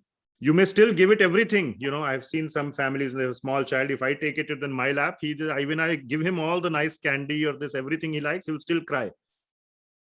Just by going into the arm of the mother, even if she gets angry at him, he will be happy. Okay. So the soul, yes, it is separated from its eternal father, which is why it is dormant, or you can say it is unhappy. But the soul is not responsible, and the soul is not punished in that sense. It's not the soul that is being punished. The soul simply continues to be in the state of separation from its father. And in that state of separation, that separation is causing the suffering. So if one is in narkaloka or one is in a svarga loka, the body is the one that is enjoying. The soul is in equal amount of separation, whether here or there. Just like a small child, whether I'm giving him candy and trying to make him externally happy, internally he is as unhappy because he's not in the arms of his mother. So whether externally it is getting a good enjoyment, or even if I take him and try to kidnap him and try to torture the child, he will still be unhappy. Both cases, he will be unhappy. The unhappiness is not because he has been kidnapped or if some stranger is giving him a candy. The unhappiness is coming because he is separate from his mother. Okay. Okay. So just stay with this point. It's a philosophical point. The main point of the Bhagavad Gita is to spiritualize, at least that we have discussed so far, is to spiritualize our activities. So the most important thing that you want to take away from this class is to apply the Bhagavad Gita in your life. Okay. Thank you. All right. Okay, what else do we have? Any other? So there's one more question on the chat. Hare Krishna. It is lot difficult to come out of material desires in Kali Yuga. That's true. What is the purpose of Lord to make humans desire for material things and challenge to get rid of those? Very nice. So God is a big gamester. He likes to play games. He likes to challenge us. Let me see if you can. I'll put you in this pool of attachments. Let me see you get out of it. That's the spirit of the question. Nothing could be farther from the truth. Okay, so God is not a mean taskmaster. Let me see you. Is not like one of those commando movies. Like Nana Patekar. What was that movie? I forget. He's trying to see whether these commandos can put them in a tough situation and let me see them come out of it. And 5 guys try and one guy, the hero, comes out, and it's not like that. He's not like that mean commando guy at all. Bhagavan is our very, very loving father. Okay, we have chosen to stay away from him, and we have over time built up attachments. So we have deserted our father and we have built up all these attachments. And now we are suffering because of that. Ultimately, we realize this is a big bad world where out of everybody's attachments, the collective attachments of everybody who is in this world, everybody is trying to get the better of you. There's a land grab going on. Ma kasya swid. What is that? Magrida. Magrida kasya swid dhanam. That is what is going on. Everybody is going after everybody else's dhana. So there is misery. There is only one place where nobody will come behind your dhana, your wealth, your property, which is when you are with your father. So we chose to desert our father. We chose to come into this big bad world, which is full of other deserters. And now each one is trying to make it by doing a land grab. So now it is survival of the fittest. And that causes suffering. Okay. So this is an age-old question. It is our attachment to be free, to enjoy freely. Why do I have to? It is that fundamental ahankar. Why do I have to stay in the shelter of someone else? I want to be free. I want to be independent, and I want to be God. We want to be ultimately our little God of our little spheres. Don't you want to be God? Now, you don't want to be God like God, but don't you want people to like you or do as I say? Why the heck did he not do as I told? Why did he hurt me?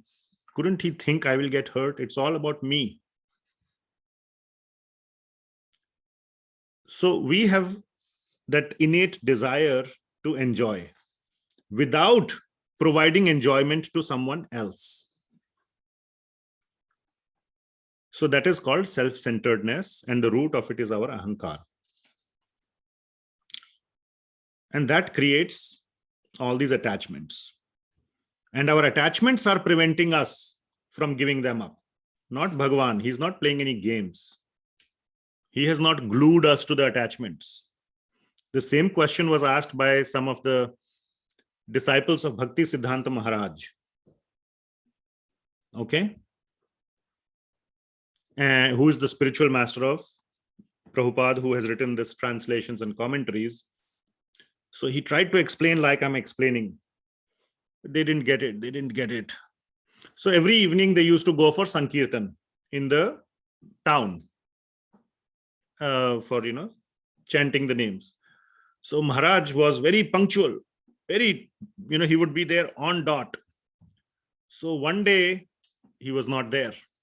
So all the disciples were like, what happened? He was there in the morning and he's not like sick or anything. What happened? He's like so punctual.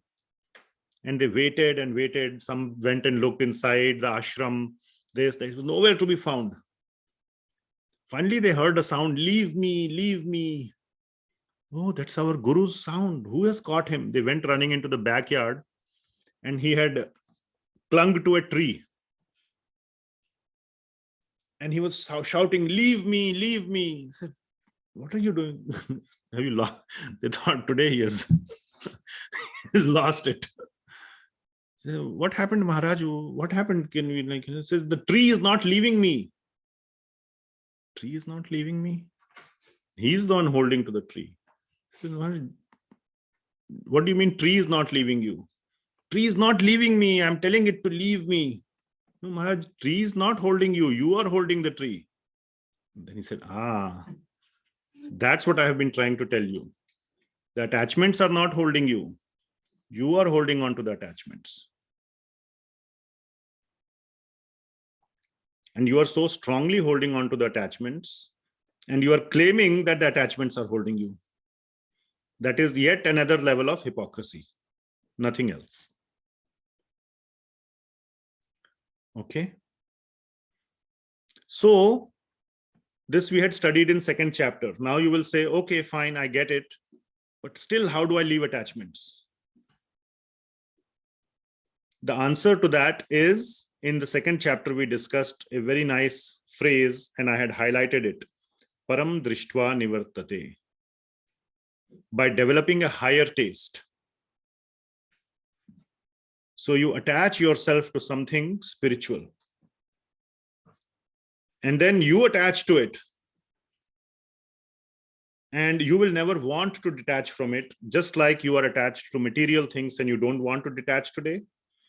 By gradual, slow practice, steady practice, which you will learn through these classes, create that higher attachment for spiritual things. And then it will be very hard to detach you. Maya will find very hard. Maya will think, why is this guy so attached? How can Maya will try to devise schemes. Again, Maya is not something else. Maya is an illusion. Maya itself is illusion. Not that Maya creates illusion. Maya is illusion. So don't think there is somebody called Maya who God has created to snatch you back. Again, that's the wrong understanding. I'm just making it up. That then it will become very hard. You will tell yourself, why am I so spiritual? As a joke. Okay. Are you following? So I hope that answered that question. And this is a very big, very nice question, which we will answer throughout Bhagavad Gita. So please stay with that. Please stay with that and try to make spiritual progress by spiritual practices. One of the best things that you can do in your spiritual practice, now we are in we completed 4th chapter. Unfortunately, I don't think we can start 5th chapter, but that's good. We did almost like 45 minutes of question answers with 10 more minutes to go. So that's very good. So as part of spiritual practices, one of the things that you should do is to read Bhagavad Gita. So recently I uploaded a class on my YouTube channel, which is called Nava Vidha. The short form for that is Navadha. Navadha Bhakti, the 9 processes of Bhakti. And the first 2 processes we covered in great detail, which is Shravana and Kirtana. So reading a book is nothing but Shravana. Hearing or reading, same thing. The one-way communication, it's the one way. Kirtan is the other way. So do the Shravana of Bhagavad Gita. Listen to these lectures again. Read the Bhagavad Gita as it is. Try to understand it. Ask questions. So that is one thing. The second thing that you can start doing right away is to do naam japa. 15 minutes. You have 15 minutes in your life every day available. If you are serious about this question, what was the question? What is the purpose of the Lord to make humans desire for material things, challenge to get rid, all that? 15 minutes you can take out if you really want to answer that question. And do naam jap. And the naam jap can be of any name of Bhagavan. Now, Coca-Cola is not a name of Bhagavan. So any name of Bhagavan. It could be even Allah, if you so desire. No problem. As far as I understand, it's a bona fide, genuine name of Bhagavan. But in our Sanatana Dharma, there are so many names of Bhagavan. Rama, Krishna, so many, Madan Mohana, Shyamasundara, Govinda. And the best way to do Naam Jap is through Hare Krishna Maha Mantra. Hare Krishna, Krishna Krishna, Hare Hare, Hare Ram, Ram Ram, Hare Hare. So just chant this mantra, very simple mantra, for 15 minutes. In 15 minutes, you can say this mantra about 200 times. So about 200 times chant this mantra for 15 minutes. You don't even have to count on your watch. You can put a timer. 15 minutes, I will put a timer. Just keep saying this, sit in a place and say this mantra. When the clock timer goes, then you stop. That's much you can do. Okay. So this is a spiritual practice. You may call it meditation, mantra meditation. You may give some fancy name to it. But the sort of the traditional name for this is Nama Japa. Okay. And it counts as Kirtana. Okay. So you can do these things. Okay. Yes, JJ, you have raised your hand. Is there a question? Yeah, it's a question. So, like after you do the Naam Japa, can you like repeat it again in 15 minutes? I'm saying every day, if you have at least 15 minutes, you can do it per day, 15 minutes. If you have 30 minutes in a day, you can do 30 minutes. And you can, break it up also, 15 morning, 15 evening, whichever way you want. Okay. This question is repeat the same thing like Hare Krishna, Hare Krishna. The same now. Yeah, that's what I said, 200 times this mantra. This is one mantra, Hare Krishna, Krishna Krishna, Hare Hare, Hare Ram, Ram Ram, Hare Hare. Is one mantra. If you repeat it 200 times, it takes about 15 minutes. That's what I meant. Is that clear now? Okay. There's one more question on the chat. How do you draw boundaries in relationships spiritually so that it is not building karmic reaction? Example, sometimes children are abusive to parents or the other way around. True. And one could be so fed up that they do not want to perform duty as parents to children or duty as children to parents. And if you break relationship, it is as good as breaking soul contract or karmic cycle will continue. So I think the essence of question is in that word about soul contract. So all these are bodily relationships. Obviously, that was the whole first chapter about. And there was no such what you call abusive relationship. That was a very, very strong relationship between Arjuna and Bhishma and Drona, at least those two people. The third person with whom he had a very strong relationship was Vidura, who left the battle. He didn't fight. And of course, with Mother Kunti and the Pandavas, but they were all on this side. So I'm talking about those who were on the side of Dhritarashtra, or were at least trying to counsel him. So these are all at the bodily level. And if the relationship is abusive, then there are various things that you should consider. First is see if you can tolerate. That depends on the level of abusive relationship, the degree of abusiveness in the relationship. And, husband or wife, you can divorce. There is no such divorce invented at a parent level or child level yet. Maybe that will come in the future. But anyway, so, otherwise you can talk about it. You can say that I have this spiritual goals. I am doing this Bhagavad Gita class. I am learning nice things. By all this abusiveness and all that, or whatever, don't call it that, but whatever these conflicts and these things, my consciousness is getting disturbed and I'm not able to focus on my spiritual path. So kindly can we, and you have to also, and there is some compromise may be needed. I'm sure if we go and talk to the other person, they will also have their own reasons and they may call you abusive. It's always, the other guy is always wrong. So I'm not saying you are wrong, but try to do little extra to put little, into the kitty, put little investment to buy peace. Okay, here is some extra I'm willing to do.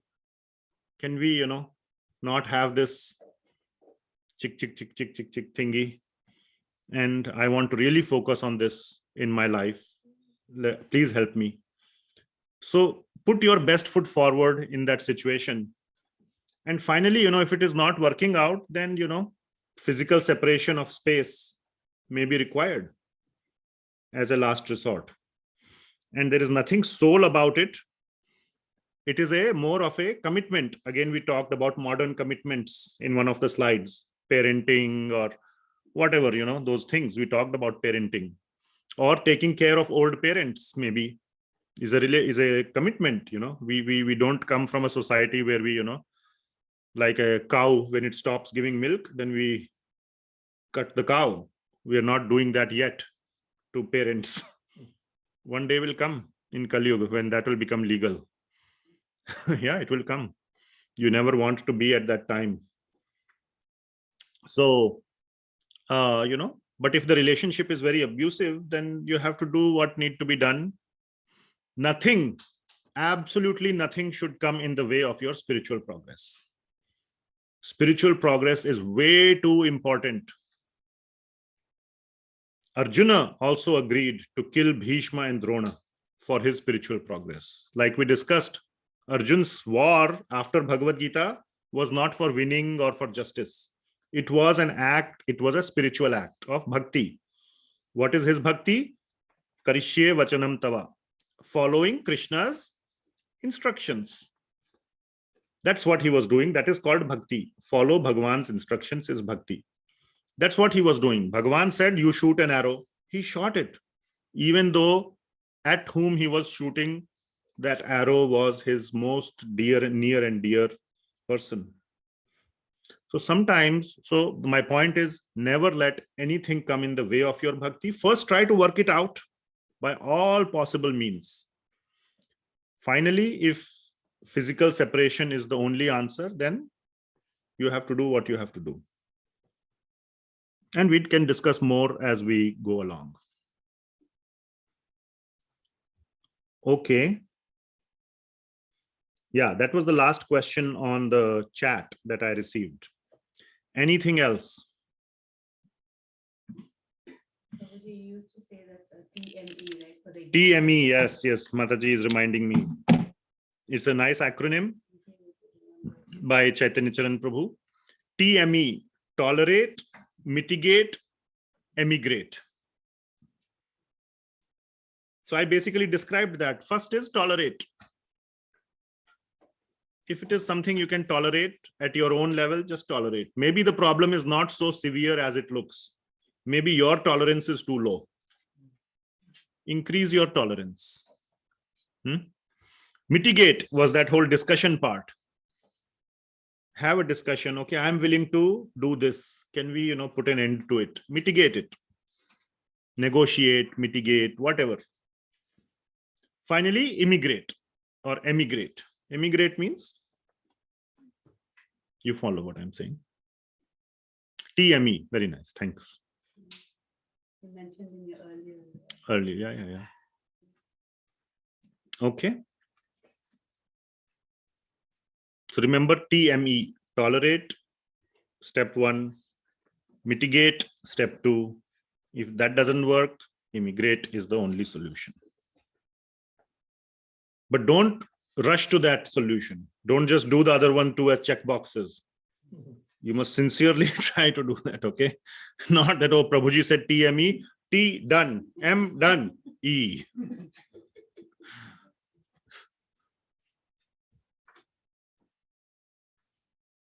Okay, so we will stop here. Thank you so much for all your nice questions.